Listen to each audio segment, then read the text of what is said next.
నిర్ణయాలు తప్పవంటూ హెచ్చరించిన ప్రధాని నరేంద్ర మోడీ చెప్పినంత పని చేస్తున్నారు. ఎన్నికల ముందు ధరల నియంత్రణే లక్ష్యమన్నా ఇప్పుడు ధరల పెరుగుదలతో సామాన్యులకు వాత పెడుతున్నారు. అధికారంలోకొచ్చి నెల గడవక ముందే ప్రజలపై రైల్వే ఛార్జీల భారాన్ని మోపిన కేంద్రం ఇప్పుడు మరోసారి సామాన్య ప్రజల నడ్డి విరిచేందుకు సిద్ధమవుతోంది.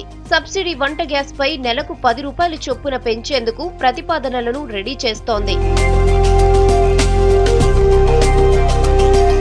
రైల్వే ఛార్జీల పెంపుపై ఇప్పటికే ప్రతిపక్షాలు రచ్చ చేస్తుండటంతో పార్లమెంట్ బడ్జెట్ సమావేశాలు ముగిసిన తర్వాత గ్యాస్ పై వడ్డనకు సిద్ధమవుతోంది. ప్రస్తుతం సబ్సిడీపై ప్రతి కుటుంబానికి 12 సిలిండర్లిస్తోంది ప్రభుత్వం. అయితే 12 సిలిండర్లకు మించి కావాలంటే 900 పైనే తీసుకుంటున్నారు.